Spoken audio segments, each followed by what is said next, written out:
안녕하세요. 커피앤톡입니다. 오늘도 와주셔서 감사드리고요. 바로 사연 읽어보겠습니다. 여러분의 원수는 누구인가요? 갑작스러운 질문에 당황스럽다는 분들도 있겠지만 살면서 누구나 한두 사람쯤은 이름만 떠올려도 이를 부득부득 갈게 되는 존재가 있지 않나요? 불행히도 전 그 사람이 너무 가까운 사람이었어요. 그래서 더 밉고 더 큰 상처를 받았죠. 지금까지도 절대 행복해서도 잘 살아서도 안 되게 해달라고 날이면 날마다 빌 만큼이요. 간절하면 하늘이 소원을 들어줄 것 같아서요. 그리고 슬픔은 나누면 반이 된다는 말을 믿어보고 싶어서 이렇게 사연을 써보기로 했어요. 함께 미워하면 정말 제 슬픔과 상처가 반이 될지도 모르잖아요. 5년 전 저는 남편과 결혼했어요. 대학원 시절 지인이 소개해줘서 만났는데 연애 기간이 긴 건 아니었지만 서로 맞는 구석이 있어서 금세 가까워졌죠. 저는 연애를 잘하는 것도 아니고 사랑에 빠지면 확 불타오르는 그런 성격도 아니어서 소개팅을 해도 연애까지 이어지는 경우가 별로 없었어요. 남편도 말수가 적고 재미없는 성격이라 소개팅할 때마다 잘 안 되고 연락처조차 못 받는 경우도 많았다고 하더라고요. 무슨 마음에선지 첫 만남부터 그런 이야기를 털어놓는데 인연이 되려고 그랬는지 싫지가 않았어요. 오히려 나도 그렇다고 맞장구를 치면서 공감했죠. 식품기업의 연구원이었던 남편과 대학원생이던 저는 그렇게 만나 결혼을 하게 됐어요. 사실 공부에 뜻이 있어 대학원에 간 것도 아니었기에 결혼과 동시에 미련 없이 공부를 그만둘 수 있었어요. 취업은 자신 없고 그렇다고 창업을 할 능력도 안 돼서 어영부영 나이만 먹다 보니 어느새 공부가 길어졌던 거였거든요. 꿈도 없고 욕심도 없었는데 결혼을 하게 되면서 남편의 내조에 전념하겠다는 새로운 목표가 생기게 됐어요. 지내보니 하루 종일 집에만 있어도 심심하거나 답답하지 않은 게 전업주부가 저는 체질에 맞더라고요. 신혼초라 딱히 집안일이 많은 것도 아니었는데도 이것저것 정리하면서 하루를 나름대로 바쁘게 보냈어요. 그렇다고 살림을 똑부러지게 하는 건 아니었지만 남편 저녁 챙겨주는 일만큼은 절대 소홀하지 않았죠. 아침마다 전쟁 같은 세상에 나가 치열하게 살아내는 것에 자신이 없는 저에게 아늑한 신혼집을 선물해준 남편에게 감사하는 마음으로요. 동서, 매일 그렇게 집에만 있으면 안 심심해? 그러지 말고 좀 나와. 서방님 맛있는 거라도 해드리려면 장도 보고 해야 할 거 아냐? 남편의 가족은 몇 년 전부터 요양병원에 계신 아버님과 아주버님 내외가 전부였는데요. 그래서 그런지 남편보다 1살 위인 아주버님 내외는 저희 부부를 많이, 때로는 지나칠 정도로 챙겨줬어요. 저희 부부는 주말이 되어도 그냥 하루 종일 집에서 뒹굴뒹굴 하는 걸 좋아하는데 꼭 캠핑 가자, 여행 가자며 밖으로 끄집어내셨죠. 남편과는 정반대로 활발하고 어디에서나 한자리 하면서 나서기 좋아하시는 아주버님은 사업을 하셨어요. 대학 졸업하자마자 시작한 물류 사업이 빠르게 자리를 잡으면서 40살도 안 됐는데 벌써 중산층 대열에 오르신 분이었어요. 그것도 자수성가로 말이죠.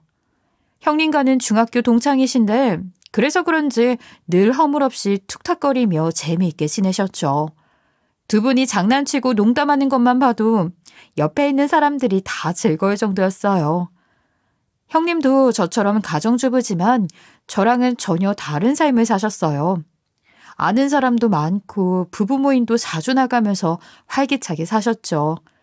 집에만 있는 저희 부부하고 형님 내외하고는 라이프 스타일 자체가 달라도 너무 달랐어요. 두 분은 캠핑, 등산, 낚시, 여행, 골프 할 것 없이 밖에서 활동하는 걸 좋아하셨고 저희가 결혼한 다음부터는 넷이서 함께 즐기는 일도 많았어요. 못해도 2주에 한 번은 만나 캠핑이나 여행을 했었죠. 저희가 원하건 원치 않건 상관없이요. 그날도 형님이 집에만 있지 말고 나오라고 해서 형님 댁과 저희 집 중간 정도의 백화점에서 만났어요. 같이 장도 보고 커피도 한잔하면서 시간을 보내게 됐어요. 귀찮았지만 형님이 부르시니 안 나갈 수도 없고 몇 번이나 그렇게 나오라면 나오고 어디 가자면 가는 일상이 반복되고 있었죠. 동서는 맨날 집에서 도대체 뭐 해? 공부도 이제 안 할 거 아니야. 집도 좁은데 안 갑갑해?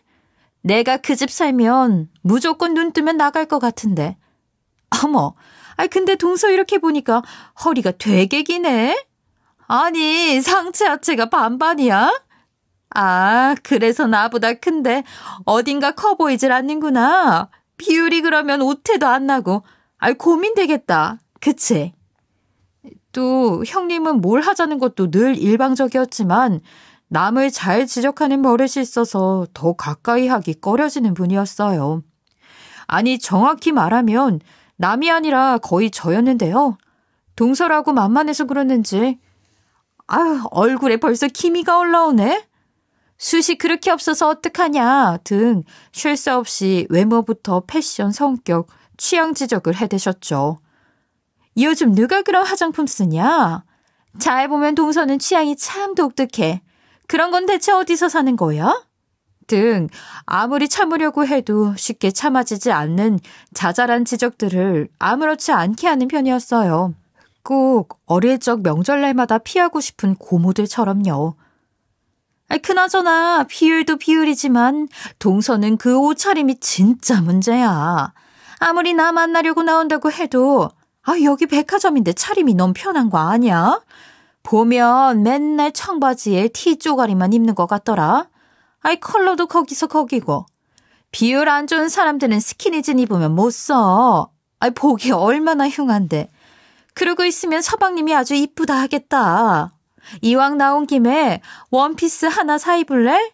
긴 허리 감추고 좋잖아. 내가 골라줄게. 동서 안목은 못 믿겠으니까. 어때? 보고 갈래? 결국 별 생각도 없었는데 형님 손에 이끌려 원피스를 한 벌 사게 됐어요.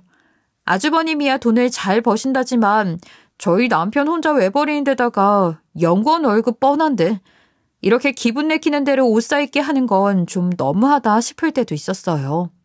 다음에는 됐다고 꼭 말해야지 다짐하면서 헤어져서 집으로 돌아온 적이 많았죠. 생각해보면 형님은 유독 저하고 단둘이 있을 때만 그렇게 다른 사람이 되는 것 같더라고요. 제 머리끝부터 발끝까지 마음에 들지 않는지 그렇게 지적을 하고 사람을 묘하게 기분 나쁘게 했어요. 그런데 또 아주버님 남편과 넷이서 있을 땐 대놓고 그러지는 않았거든요. 대체 이게 무슨 심리인가 싶은데 저하고 있을 때만 본색을 드러내다 보니 아주버님과 남편은 형님의 진면목을 잘 모르는 것 같더라고요. 특히 남편은 친구나 동료들과 부부 동반으로 어울리는 일은 한 번도 없으면서 아주버님 대회와 함께하는 건 무조건 오케이였어요. 하긴 가족이니 편하긴 했겠죠. 워낙 두 분이 신경 써주시기도 했고요. 그래서 제가 어쩌다가 형님 이야기를 하면 아무리 좋게 말해도 자기 가족 욕하는 것 같은지 발끈하더라고요. 자기야, 형님은 원래 말하는 게 좀 그러셔? 대충 들으면 상냥하고 나한테 관심 많은 것 같은데 잘 들어보면 외모 지적에 성격 지적에 패션 지적까지 아주 단점 찾는데 선수이신 것 같아. 자기한테도 그래? 지적? 글쎄, 난 모르겠는데. 그런 거 아닐걸. 자기가 동생 같고 그러니까 신경 쓰는 거지. 남한테 기분 나쁜 말하고 그럴 뿐 절대 아니야. 내가 몇 년을 봤는데 우리 형수만한 분도 없어. 형수 만나고 형도 사업 잘 되고 둘이 죽이 척척 맞으니까 일도 다 술술 잘 풀리고 좋잖아. 그렇게 명쾌하고 솔직한 사람이 집 안에 있으니까 우리 가족이 다른 데서 욕 안 먹고 단정하게 살 수 있는 거야. 그걸 지적이라고 생각하면 어떡해? 팔은 안으로 굽고 가재는 개편이라더니 한 입을 덮고 사는 남편이 자기 가족 편만 들고 그 좋은 걸 못 알아보는 저를 원망하니 되게 섭섭하더라고요. 그래도 뭐 가족이니까 같이 욕할 순 없는 거지 싶어 처음에는 그냥 넘어갔어요. 앞으로 말 조심해야 하겠구나 생각하면서요. 그런데 얼마 뒤 아주버님과 형님은 저희에게 할 얘기가 있다며 주말에 캠핑을 가자고 하셨어요. 그래서 가까운 가평으로 캠핑을 떠났는데요. 날도 추워지고 내키진 않았지만 무슨 할 말이 있으신 건가 궁금해서 저도 가벼운 발걸음으로 따라 나섰죠. 무슨 심각한 얘기인지 한참을 뜸만 들이시다가 바베큐 구워 먹고 술 한잔 하시더니 드디어 아주버님이 말을 꺼내시더라고요. 내가 이번에 물류 쪽 말고 아예 식품 쪽으로 유통회사를 하나 시작해볼까 하는데 여기가 영업도 필요하고 수완도 필요하니까 네 형수더러 한번 해보라고 시켜보려고. 알다시피 나는 여자도 자기 일하면서 능력 키워야 한다고 생각하거든. 한창 일 잘하고 있는 이 사람 시집 오게 해서 내조만 시키는 것 같아 늘 마음이 쓰이기도 했고. 그런데 이 사람이 잘하긴 하겠지만 아무래도 전공이 그쪽이 아니고 경험도 없다 보니 도와줄 사람이 필요해서 말이야. 누구한테 부탁하면 좋을까 하고 있는데 네 형수가 딱 네 이야기를 하더라고. 연구원이니 물건 보는 눈은 확실할 거고 큰 회사에서 일해봤으니 돌아가는 것도 대충은 알 거고 이왕이면 믿을 수 있는 사람이랑 일하면 좋잖아. 넌 어때? 전혀 상상도 못한 뜻밖의 제안에 저는 깜짝 놀랐어요. 멀쩡하게 회사 잘 다니고 있는 사람한테 사업을 같이 하자니요. 그것도 주부였던 형님이 운영하는 회사 일을 도와주라니 대체 아주버님은 무슨 생각이신 걸까요? 듣기로는 숫자라면 현기증이 난다며 경제권도 아주버님이 다 쥐고 있다던데 대체 형님은 무슨 마음으로 사업을 한다고 하신 걸까요? 안정적인 삶을 추구하며 어지간해서는 큰일에 도전을 잘하지 않았던 남편과 저의 잔잔한 삶에 돌을 던진 아주버님과 형님은 저희가 고민을 하거나 말거나 캠핑 장소가 너무 좋다며 딴소리만 하고 있더라고요. 놀란 토끼 눈을 하고 있는 저와 달리 별일 아니라는 듯 구는 태도가 솔직히 좀 못마땅했어요. 그리고 남편을 보는데 의외로 덤덤한 모습으로 생각 중이더라고요. 꼭 이런 이야기가 나올 거라는 걸 알고 있던 사람처럼 전혀 놀라지 않으면서요. 그런 남편에게 저는 대체 무슨 생각을 하고 있는지 다짜고짜 물었죠. 어떻게 생각해? 연구직에 있다가 갑자기 유통이라니 가능할까? 위험 부담이 너무 크지 않겠어? 남편은 아무 말이 없었고 혼자만의 생각에 빠져 있는 듯했어요. 그래서 답답한 마음에 제가 먼저 아주버님과 형님께 말씀을 드렸어요. 좋은 기회이긴 한데 솔직히 저희같이 담이 적은 사람들은 사업하는 게 겁이 나네요. 멀쩡한 직장 그만두고 가야 되는데 잘못하면 어쩌나 걱정도 되고 괜히 지금처럼 좋은 사이가 깨질까 봐 염려도 됐고요. 제 말이 채 끝나기도 전에 형님이 답답했는지 저에게 뭐라고 하시려는데 아주버님이 말을 가로채시더라고요. 네, 그럼요. 걱정되시겠죠. 고민되실 거예요. 그래도 제가 사업해보니까 월급보다는 내 사업으로 번 돈이 낫고 남보다는 가족이 낫더라고요. 연구원도 평생 할 수 있는 일 아닌데 긍정적으로 한번 생각해 보세요. 안 하셔도 되니까 부담은 갖지 마시고요. 사람 좋게 그러시는데 안 좋은 말만 할 수도 없고 저도 입장이 좀 곤란하더라고요. 남편이 아무 말도 안 하고 있으니 저라도 뭔가 말을 했기에 했던 건데 괜히 저 때문에 형제간의 의가 상할까 살짝 걱정이 되긴 했어요. 그렇게 애매한 기분으로 술자리를 정리하고 각자의 텐트로 들어가는데 화장실에 가던 저를 형님이 보고 달려와 잡아 세우시더라고요. 어찌나 팔을 세게 낚아채시던지 억소리가 날 정도였어요. 형님. 아프다고 하는데도 괜찮냐는 말도 없이 형님은 화가 나서는 저에게 할 말만 내뱉으셨는데요. 아니 동서는 정말 몰라서 그러는 거야? 모른 척하는 거야? 이게 지금 얼마나 좋은 기회인지 알고 있어? 아니 사람이 어쩌면 그렇게 시야가 좁아? 사회생활 안 해봐서 그래? 아닌 말로 누가 이런 제안을 해주겠어? 형제고 가족이니까 그런 거지. 남편이 월급쟁이에서 작은 회사지만 부대표로 간다는데 걱정된다면서 초치는 마누라가 대체 어디 있니? 참네. 우리가 설마 서방님한테 피해가게 하겠어? 편하게 오라고 다 준비해놓고 있을 텐데 별 걱정을. 나 정말 동서 그렇게 안 봤는데 사람이 생각보다 너무 모른다. 세상을 너무 몰라. 아니면 그 알량한 자존심 세우는 건가? 나 되게 섭섭할라 그래. 알아? 아니, 말로는 부탁한다면서 이렇게 줘도 못 먹냐는 식으로 나오는 이유가 뭔지 저는 황당해서 입이 다물어지지 않더라고요. 남편이 직장을 그만두고 형님 하시는 사업을 돕는다는데 아무렇지 않게 박수치며 환영하는 게 더 문제 아닌가요? 그렇게 자기 할 말만 하고는 가버리는 형님 때문에 마음이 상한 저는 텐트로 돌아와 남편을 다그쳤어요. 남편은 고마운 제안에 제가 너무 걱정만 앞서니까 섭섭하셨을 수도 있지 않겠냐면서 또 자기네 식구 편만 들더라고요. 이래저래 마음이 안 좋아서 뜬 눈으로 밤을 지새우고 다음날 아침에 일어나자마자 속이 안 좋다는 핑계로 빨리 집으로 돌아왔어요. 하지만 제 속도 모르고 남편은 결국 회사를 그만두고 말았죠. 길어봐야 20년인 직장보다 내 사업을 해서 돈을 벌어보고 싶다며 남편답지 않은 멘트를 해가면서요. 그리고 큰돈은 아니지만 그래도 꽤 되는 퇴직금은 사업에 투자하겠다며 형님에게 드려 전 구경도 못 해봤어요. 당장 몇 달 뒤면 전세 만기라 큰돈이 필요할 수도 있는데 대체 무슨 자신감인지 저한테 말도 없이 모두 갖다 투자해버렸어요. 그렇게 제 의견이라곤 아무것도 반영되지 않은 채 남편은 형님 회사의 부대표가 되었어요. 사업 초기라서 형님과 남편은 정신없이 일을 했고 공장도 둘러보고 명인도 만나봐야 한다며 지방 출장도 정말 많이 다녔죠. 주말에는 일본과 대만에도 종종 출장을 갔어요.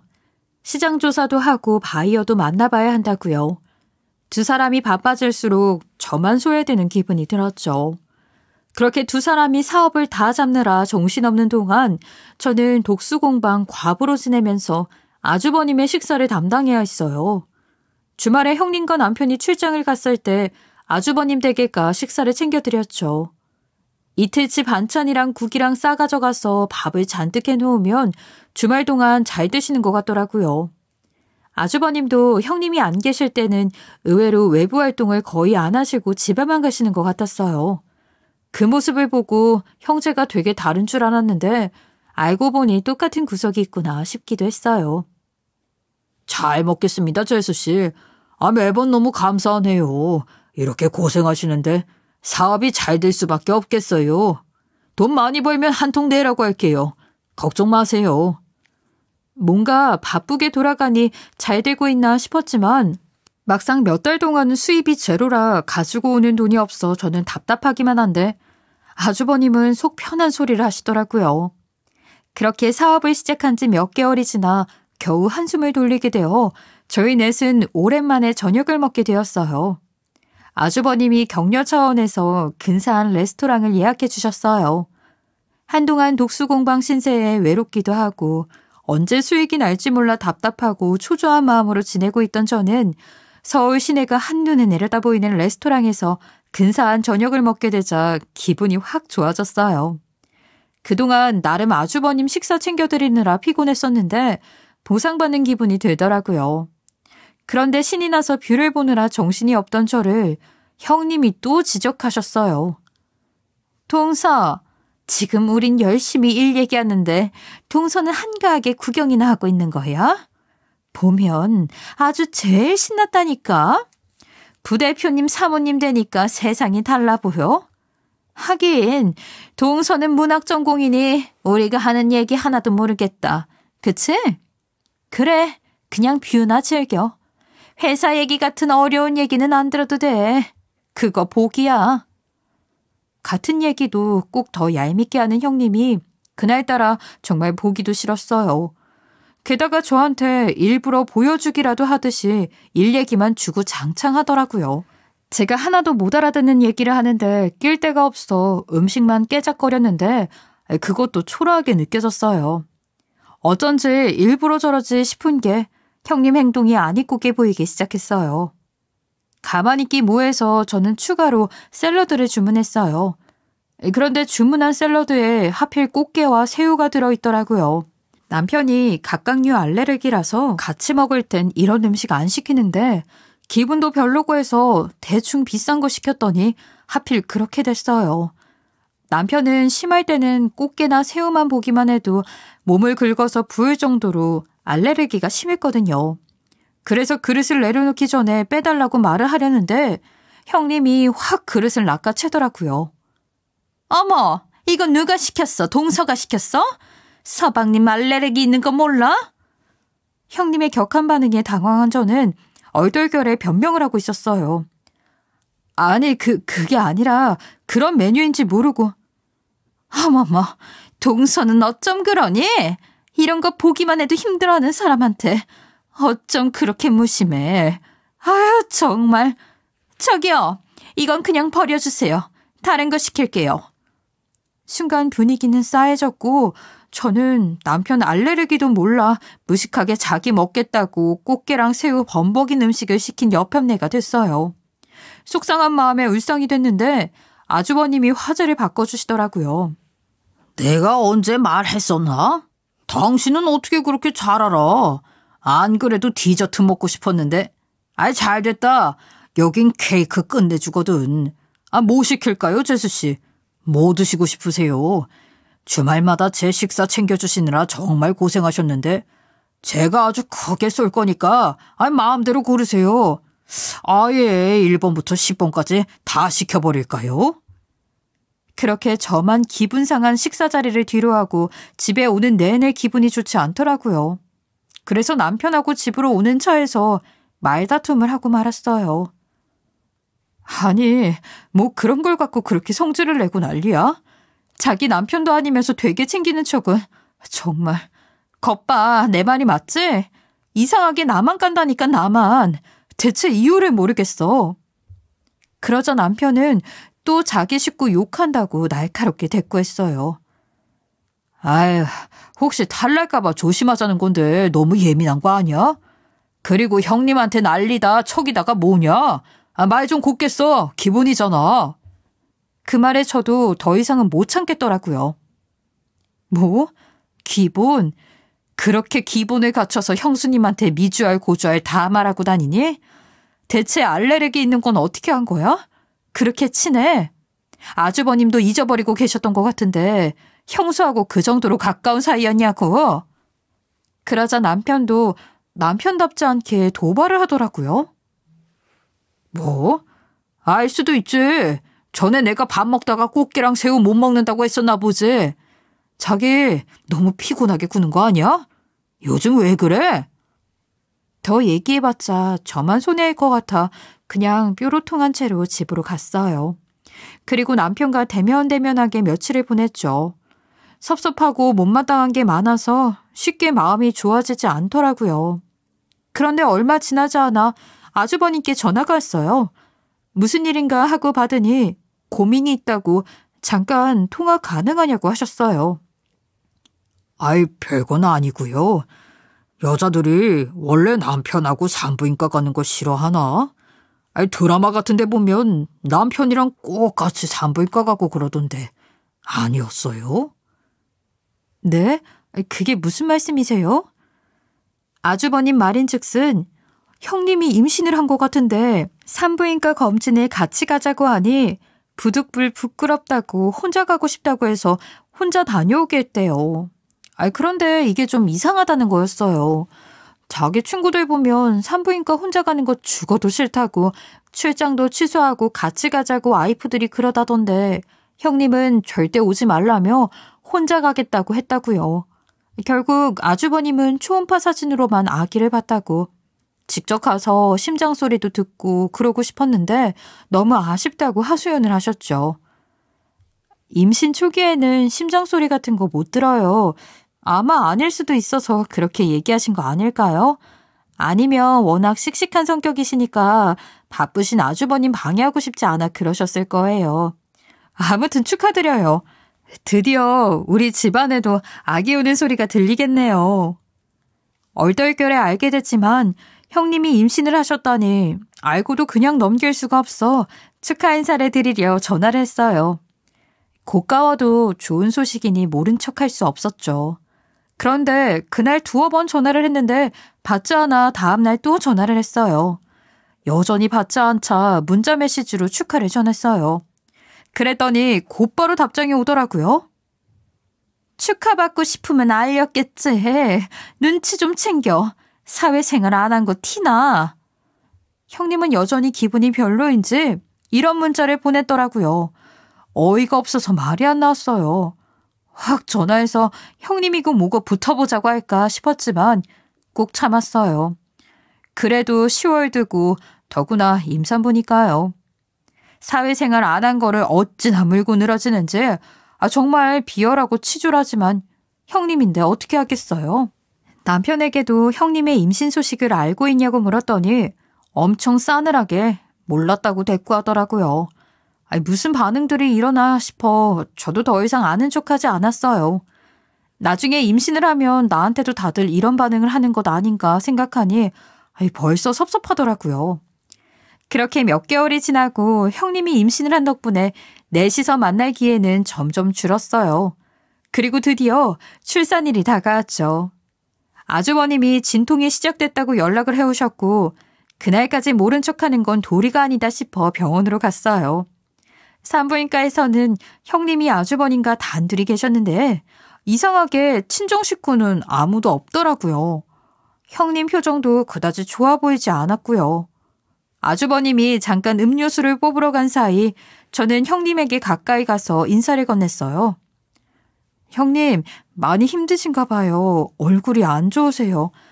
그런데 친정어머니랑 여동생은 안 왔어요? 그러자 다짜고짜 형님이 제 따귀를 올렸어요. 그러면서 미친 듯이 악을 써댔죠. 너무 예상치 못한 일이라 저는 맥없이 나가 떨어졌어요. 내가 남 일에 끼어들지 말라고 했지? 모르면 잠자코나 있으라고 했어, 안 했어? 사회성만 부족한가 했더니 너 아주 멍청한 애로구나. 내가 누구 때문에 이렇게 됐는데, 내 인생이 누구 때문에 박살이 났는데 그 장본인이 가밀려길 와. 왜? 아기 어떻게 생겼는지 네 눈으로 똑똑히 보려고? 꼴도 보기 싫으니까 당장 나가. 내 인생에서 꺼져 제발. 하도 악을 써서 병실 밖의 사람들이 병실 안을 기웃거리기 시작했고 아주버님도 한 걸음에 달려오셨어요. 저는 너무 당황해서 한 손으로 뺨을 쥔 채로 얼음처럼 굳어 있었죠. 왜? 무슨 일이야? 재수씨, 무슨 일이에요? 괜찮아요? 누가 봤으면 애라도 뺏으러 온 여자처럼 저는 파렴치한 취급을 받았어요. 둘 다 아무 말 하지 않자 아주버님은 형님에게 좀 쉬고 있으라고 하고 저를 데리고 병실을 나왔어요. 저 없을 때 안에서 무슨 일이 있었어요? 저 사람이 예민해서 그래요. 임신하고 내내 저렇게 날카롭네요. 이제 아기 나오면 괜찮아지겠죠. 그러니까 재수씨 너무 섭섭해하지 마세요. 저 사람이 무슨 말을 했던 가네요. 그 순간 아주버님 말이 하나도 귀에 안 들어올 정도로 저는 극도의 분노 상태였어요. 대체 나한테 왜 이러는지, 무슨 일이 일어나고 있는 건지 믿기 어려웠죠. 아무리 진통이 심하다고 해도요. 대체 제가 뭘 잘못한 걸까요? 대체 무슨 인생을 어떻게 박살냈다는 걸까요? 아주버님이 하도 이해해라, 들어가 쉬어라 해서 집으로 돌아오긴 했지만 집에 돌아와서도 몇 날 며칠을 끙끙 앓아 눕기만 했어요. 그리고 그날 밤 아기가 태어났다는 소식을 들었고 이틀 뒤 아기와 함께 형님이 산후조리원에 들어갔다는 소식 역시 아주버님을 통해 들을 수 있었어요. 형님이 친정 식구들이 안 왔으면 좋겠다고 해서 아무도 안 불렀다면서 제가 한 번씩 와줬으면 하는 눈치더라고요. 그래서 대체 왜 그랬는지 따질 겸 형님이 계시다는 산후조리원으로 향했어요. 전 나름대로 며칠 고민한 결과 또 하나의 목적이 있기도 했고요. 산후조리원에 도착했지만 예상대로 형님은 전몸살을 한다 피곤하다고 핑계를 대며 절 만나주지 않았어요. 그래서 준비한 계획을 실천하게 되었죠. 뭔가 강한 의심이 절 사로잡아 그렇게 해야만 했거든요. 저는 산후조리원의 담당 간호사분께 부탁해서 아기의 머리카락을 조금만 뽑아달라고 했어요. 친자검사는 모근까지 있어야 된다고 했거든요. 그리고 변명으로 아버님이 요양병원에 계시는데 첫 손주라고 머리카락이라도 보관하고 싶어 하신다고요. 그랬더니 흔쾌히 뽑아다 주시더라고요. 머리카락을 들고 곧장 집에 와 남편의 칫솔을 챙겼어요. 아주버님의 집에도 들러 반찬을 갖다 놓으면서 아주버님 칫솔도 챙겼죠. 그리고 머리카락과 칫솔 2개를 가지고 기관에서 검사를 의뢰했어요. 눈치채셨나요? 저는 친자 확인 검사를 하기로 했어요. 아무도 모르게 은밀하게요. 사실 형님이랑 남편이 이상하게 나올 때부터 여러 가지 가능성을 생각해보고 있었는데 이건 정말 생각하기도 싫은 최악의 경우의 수였어요. 남편과 형님이 바람이 난 것이지요. 그게 회사를 세우기 전인지 후인지는 모르겠지만 어떤 경우라도 저에겐 최악이었어요. 그런데 산부인과에서 형님에게 뺨을 올려맞는 순간 의심은 확신이 되었어요. 미친 사람처럼 바보가 아닌 이상 다 알아듣게 말하고 과한 행동을 하는데 확신하지 않을 수 없었죠. 시장조사를 위한 출장은 개뿔, 이것들은 사업을 핑계로 불륜을 저지르고 있었던 거예요. 그렇게 모두에게 비밀로 한 채로 전 조용히 검사 결과를 기다렸어요. 만약 불륜이 맞는 경우와 그렇지 않는 경우를 생각해 대안을 고민하면서요. 2주 정도가 지나자 유전자 검사지가 우편으로 도착했어요. 부랴부랴 검사지를 열어 살짝 꺼내보니 일치라는 붉은 글씨가 눈에 확 들어오더라고요. 그런데 대체 누구랑 일치? 아주버님? 아니면 내 남편? 이라고 속으로 생각하면서 심장이 머릿속에서 뛰는 것처럼 극도로 긴장이 되기 시작했어요. 겨우 진정하며 검사지를 다 꺼내 이름을 보니 그건 내 남편의 이름이었어요. 빙고. 불길한 예감이 틀린 법이 없이 형님과 내 남편은 불장난도 모자라 아이까지 갖게 된 것이죠.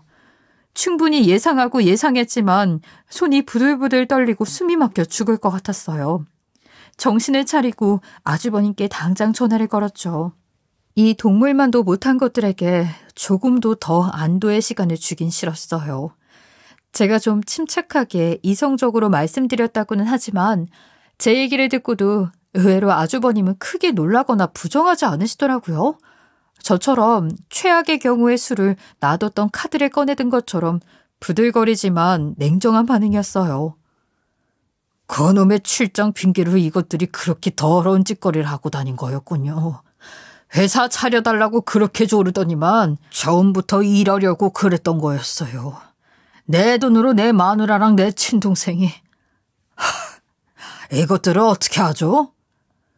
저는 당장 아주버님 회사로 달려갔고 검사지를 받아든 아주버님은 분노를 참지 못하고 사무실 책상에 전화기며 온갖 서류들을 집어던지기 시작하셨어요. 저는 남편 하나 잃는 거지만 아주버님 입장에서는 동생과 아내를 잃는 격이니 더 아프고 괴로우셨겠죠. 언제나 호탕하고 대범한 아주버님의 모습만 보다가 충격이 적지 않았어요. 저도 피해자지만 조금이라도 더 큰 상처를 받았다면 그건 아주버님 쪽이었을 거예요. 그래서 속이 풀릴지는 모르겠지만 다 뺐을 거예요. 배가 망신을 시켜서 이 나라에서 얼굴도 못 들게 살게 해줄 거예요. 어떻게 짐승도 아니고. 아주버님은 결국 피눈물을 흘리셨고 저는 그런 아주버님께 아무런 위로도 해드릴 수 없었어요. 하지만 친자 확인 서류를 형님과 남편에게 보내고 회사를 한 푼도 안 주고 빼앗아 오는 것은 도와드릴 수 있었죠. 여보, 자기야, 나한테 왜 그래? 어? 뭔가 잘못된 거야. 그럴 리가 없어. 우리 애라고. 산후조리원에 찾아가 검사지를 내밀자 형님은 아주버님께 손이 발이 되도록 빌었어요. 산후조리원에 있던 사람들은 그야말로 좋은 구경거리를 만났죠. 그래도 끄떡없이 이혼 서류를 내밀며 위자료 청구 소송도 진행할 거라고 하자 형님은 태도가 완전히 돌변하더라고요. 야, 이 회사 누가 이렇게 키웠는데? 너 지금 잘 나가는 거 누구 덕분인데? 네가 나한테 이럴 수 있어? 제가 너 꼬시디? 저 멍청한 년이 이러자고 그래? 내가 너 같은 답답이가 시집 올 때부터 알아봤어. 얼마나 답답하고 재미없었으면 남편이 형수하고 바람이 나니. 너도 잘한 거 하나 없어 이년아. 형님은 급기야 미친 것 같더라고요.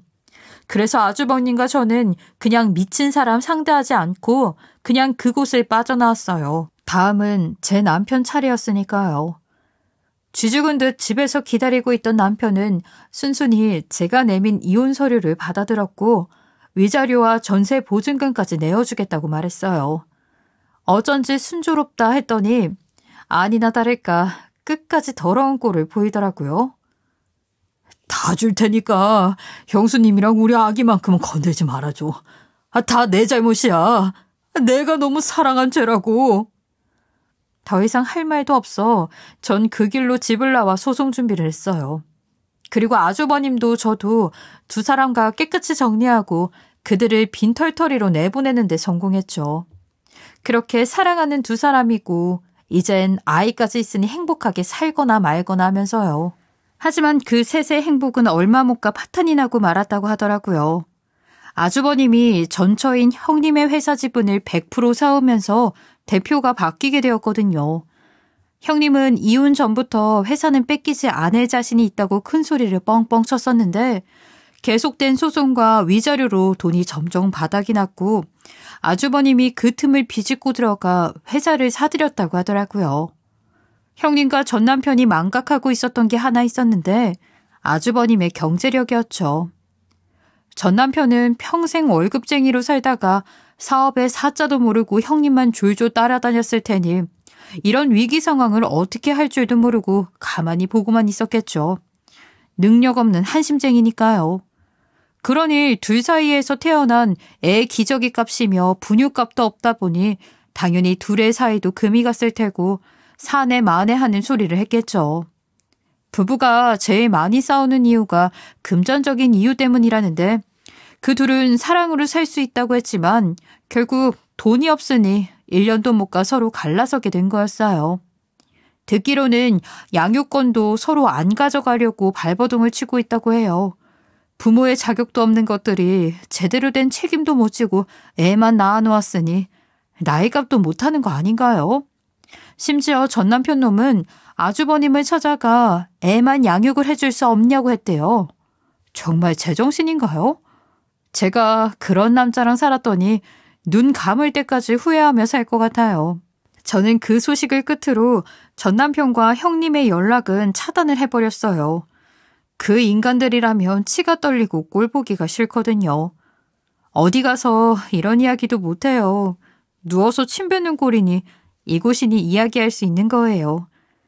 지금은 이렇게 덤덤하고 유쾌하게 이야기하지만 사실 한때는 저도 극단적인 생각이 들 만큼 괴로웠답니다. 안 그래도 담도 작고 겁도 많은 사람에게 이렇게 큰 폭탄을 던지는 건 정말 아니죠. 그래도 덕분에 하나 얻은 게 있다면 사람 때문에 다쳐도 결국 남는 건 사람이라는 거였어요. 찬란한 이혼 동지인 아주버님과 저는 여전히 친구처럼 지내고 있으니까요.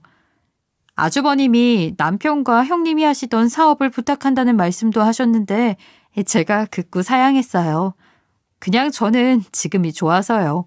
남들 눈에 그 동물들처럼 보이기도 싫었고요. 이대로 편하고 행복한 만큼 파렴치한 그 두 사람은 평생 괴롭기를 바라면서 오늘도 달콤한 와인 한 잔으로 저녁 감성을 즐기고 있답니다. 이러다 보면 언젠가는 저도 상처가 다 아물겠죠? 부디 그런 날이 오기를 진심으로 바라면서 건배를 했어요.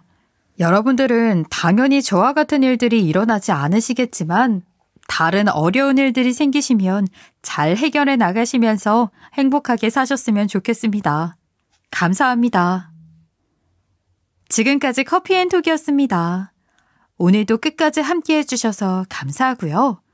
다음 영상으로 또 찾아뵙겠습니다.